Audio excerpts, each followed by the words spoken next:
नमस्कार, आप देख रहे हैं तीन बड़ी खबरें और आपके साथ मैं हूं दिव्यदर्शनी। बुलेटिन की शुरुआत करेंगे पहली बड़ी खबर से। प्रदेश की 2 विधानसभाओं के उपचुनाव को लेकर निर्वाचन आयोग ने तारीखों का ऐलान कर दिया है। 10 जुलाई को प्रदेश की मंगलौर और बद्रीनाथ विधानसभा के लिए मतदान होगा, जबकि 13 जुलाई को मतगणना होगी। आपको बता दें कि मंगलौर विधानसभा के बसपा विधायक सरवत करीम अंसारी के निधन के बाद सीट खाली हो गई थी, जबकि बद्रीनाथ विधानसभा से कांग्रेस पार्टी के विधायक राजेंद्र भंडारी ने अपने विधानसभा पद से इस्तीफा दे दिया था और बीजेपी की सदस्यता ले ली थी। ऐसे में दोनों विधानसभाओं के लिए 10 जुलाई को उपचुनाव होने जा रहे हैं।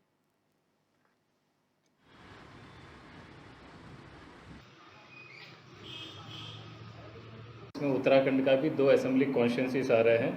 वो है नंबर 4 बद्रीनाथ, ये 4 है, उसका असेंबली कॉन्स्टिट्यूंसी का नंबर है। ये है माननीय श्री राजेंद्र सिंह भंडारी जी का रेजिग्नेशन की वजह से खाली हुआ है। और दूसरा है 33 मंगलौर, ये है माननीय श्री सरवत करीम अंसारी जी का मृत्यु होने के पश्चात ये खाली हुआ है। इन दोनों के लिए बाई इलेक्शन माननीय निर्वाचन आयोग ने आज कैलेंडर जारी किया है।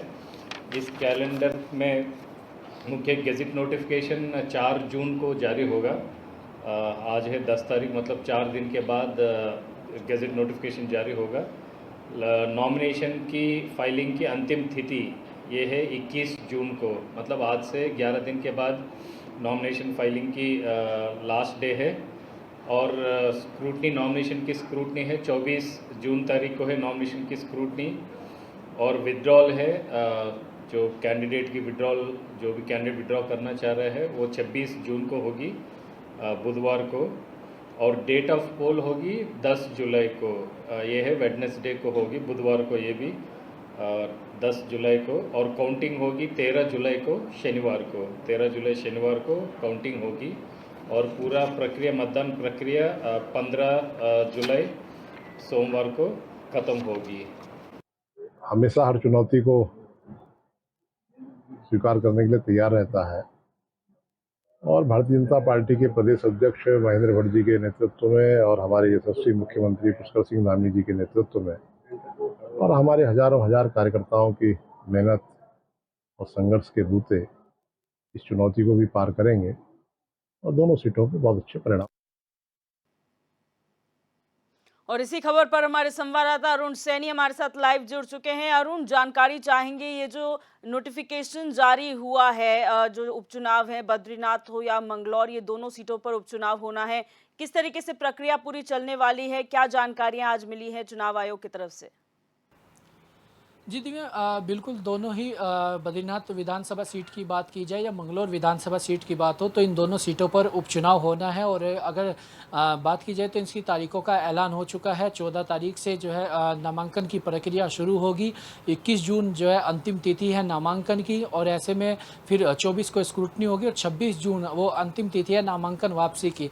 उसके बाद 13 जून 10 जुलाई को जो है मतदान होगा और फिर 13 जुलाई को मतगणना होगी।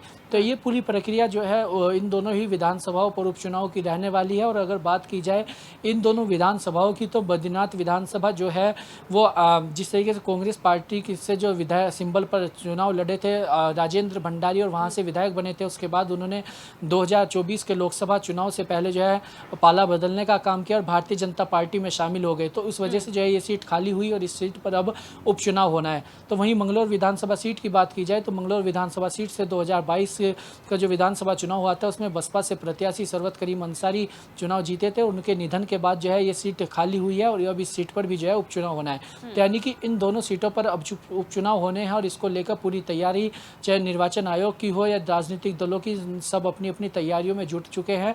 तो वहीं अगर इन दोनों सीटों के ही समीकरण की अगर बात की जाए तो मंगलौर विधानसभा सीट की अगर बात की जाए तो मंगलौर विधानसभा सीट एकमात्र ऐसी विधानसभा सीट है जहां आज तक जो है बीजेपी का कोई भी जो है प्रत्याशी वहां पर चुनाव नहीं जीता है। बीजेपी के खाते में कभी ये सीट नहीं रही है। ज़्यादातर इस सीट पर जो है बसपा का वर्चस्व रहा है। 2002 में जब अस्तित्व में ये सीट आई तो 2002 में बसपा के सिंबल पर काजी निज़ामुद्दीन यहाँ से विधायक बने। फिर उसके बाद 2012 में ही बसपा के 2007 में बसपा के ही सिंबल से काजी निज़ामुद्दीन दूसरी बार यहाँ से विधायक बने। फिर उसके बाद जो है 2012 में सरवत करीम अंसारी यहाँ से चुनाव लड़े और बसपा से ही, और वो फिर उन्होंने चुनाव वहाँ से जीते। फिर 2017 में काजी निज़ामुद्दीन कांग्रेस के सिंबल पर चुनाव लड़े और 2017 में काजी निज़ामुद्दीन ने यह सीट जीती। फिर उसके बाद 2022 में बसपा से के सर्विस करीम अंसारी ने यह सीट जीती। तो यानी कि 4 बार इस सीट पर बसपा जीती है और एक बार ये सीट जो है वो कांग्रेस के खाते में गई है। तो वहीं बद्रीनाथ अगर विधानसभा की बात की जाए तो बद्रीनाथ विधानसभा में भी 2002 में और 2007, 2002, 2012 और 2022 में इस पर जो है कांग्रेस ने जीत हासिल की है। तो 2007 और 2017 में इस पर बीजेपी को जो है वो जीत हासिल हुई। तो यानी कि इन दोनों सीटों पर अब उपचुनाव होना है, जिसको लेकर तमाम तैयारियां राजनीतिक दल अपनी अपनी तैयारियों में जुट चुके हैं और सभी राजनीतिक दल जो है वो अपनी जीत के दावे अभी से ही करने शुरू कर दिया है। चाहे कांग्रेस की बात हो तो कांग्रेस का भी कहना है कि जिस तरीके से बद्रीनाथ विधानसभा सीट से कांग्रेस के सिंबल पर राजेंद्र भंडारी चुनाव जीते थे, फिर उन्होंने पाला बदला और ऐसे में कांग्रेस पार्टी का कहना है कि उनके साथ विश्वासघात हुआ है, जनता के साथ विश्वासघात हुआ है। जिस तरीके से जनता ने उन्हें चुनकर भेजा तो इसका कांग्रेस को कहीं ना कहीं फायदा मिलेगा, ऐसा कांग्रेस पार्टी का कहना है और भारी मतों से कांग्रेस पार्टी जीतने का काम करेगी, ऐसा कांग्रेस पार्टी का कहना है। तो वहीं मंगलौर विधानसभा सीट की बात की जाए तो मंगलौर विधानसभा सीट 2022 में की अगर बात की जाए तो मार्जिन जो है वो करीब 500 से भी नीचे रहा था। 400 या 450 के करीब वोट से जो है सरवत करीम अंसारी को जीत हासिल हुई थी।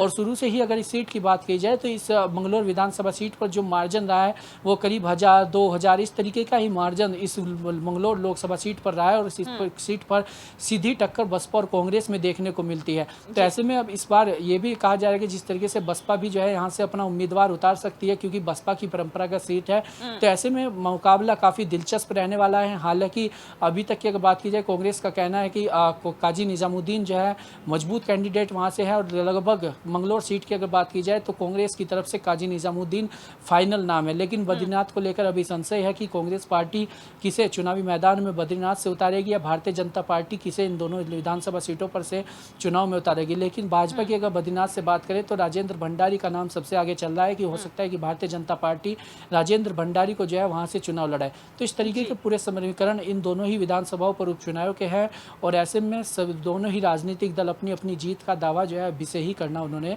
शुरू कर दिया है। बिल्कुल अरुण, यहाँ पर जिस तरह से आपने मंगलौर सीट का जिक्र किया, आपने कहा कांग्रेस और बसपा के बीच में हमेशा यहाँ पर जो है कंपटीशन रहा है और इन्हीं के यहाँ पर प्रत्याशी जीते हैं। लेकिन जो हाल फिलहाल में लोकसभा चुनाव संपन्न हुए हैं उत्तर प्रदेश में, जैसी स्थितियां बनी हैं, इस बार सपा बहुत आगे रही, बसपा ने कहीं ना कहीं हार का सामना करना पड़ा बुरी तरीके से। ऐसे में क्या सपा आगे आएगी अब, क्योंकि ये सीट बसपा की रही है, ट्रेडिशनल सीट है, क्या सपा इस पर कब्जा जमाना चाहेगी या फिर बसपा अपनी ट्रेडिशनल सीट हाथ से जाने नहीं देगी? जी दिव्या, बिल्कुल देखिए, जिस तरीके से लोकसभा चुनाव हुआ है और लोकसभा चुनाव में अगर उत्तर प्रदेश में सपा ने इस बार काफ़ी अच्छा प्रदर्शन किया है और 37 सीटें जीती है, तो बसपा का जो है सफाया हुआ है। जिस तरीके से 2019 के लोकसभा चुनाव में बसपा ने कई सीटें उत्तर प्रदेश में जीती थी और इस बार भी 5 ही लोकसभा सीटों पर बसपा ने उत्तराखंड में अपने कैंडिडेट उतारे। लेकिन अगर हरिद्वार लोकसभा सीट की बात की जाए या हरिद्वार में जो विधानसभाएँ हैं अगर उनकी बात की जाए तो अभी बसपा के पास जो है लक्सर विधानसभा जो है उससे बसपा के प्रत्याशी जो उतारे गए थे 2022 में, वो वहां से शहजाद वो विधायक हैं और मंगलौर से भी बसपा के जो दिवंगत विधायक सरवत करीम अंसारी वो जीते थे। लेकिन ऐसे में बसपा की अगर बात की जाए तो इस बार अगर लोकसभा चुनाव के परिप्रेक्ष्य में देखा जाए तो बसपा का जो वोट प्रतिशत है वो काफी घटा है हरिद्वार लोकसभा सीट पर। तो ऐसे में इस बार बसपा हो सकता है कि वहां से कैंडिडेट उतार भी सकती है या नहीं भी उतार सकती है। लेकिन ऐसे में पूरे कयास ये लगाए जा रहे हैं कि क्योंकि बसपा की परंपरागत सीट है तो बसपा ऐसे में यहाँ पर अपना कैंडिडेट जरूर उतारना चाहेगी। और ऐसे में अगर सपा की जहाँ तक बात है तो सपा हो सकता है कि सीट पर कैंडिडेट ना उतारे, क्योंकि कांग्रेस के साथ अभी सपा का गठबंधन है। तो ऐसे में जो है अगर इस सीट पर सपा भी अपना प्रत्याशी उतारती है तो ऐसे में इसका नुकसान जो है वो कांग्रेस पार्टी को झेलने को मिलेगा। और ऐसे में अगर सपा पार्टी जातीय समीकरण को देखकर अगर यहाँ पर प्रत्याशी उतारती है तो ऐसे में फिर उसका भी जो है चीज़ें होगी कि किस तरीके के समीकरण बनते हैं। कांग्रेस पार्टी की तरफ से तो काजी निजामुद्दीन लगभग फाइनल नाम है, लेकिन अगर सपा भी अपना कैंडिडेट यहाँ से उतारती है तो सपा किस वर्ग के कैंडिडेट को यहाँ से उतारेगी ये अपने आप में देखने वाली बात होगी। लेकिन अभी तक की अगर बात की जाए तो बीजेपी, बसपा और कांग्रेस इन तीनों ही दलों की जो है सीधी इस पर टक्कर होगी और इन तीनों ही दलों का माना जा रहा है कि ये तीनों दल अपने अपने प्रत्याशी इस सीट से जो है वो उतारने का काम करेंगे। बहुत शुक्रिया अरुण हमारे साथ जुड़ने के लिए और तमाम जानकारी साझा करने के लिए।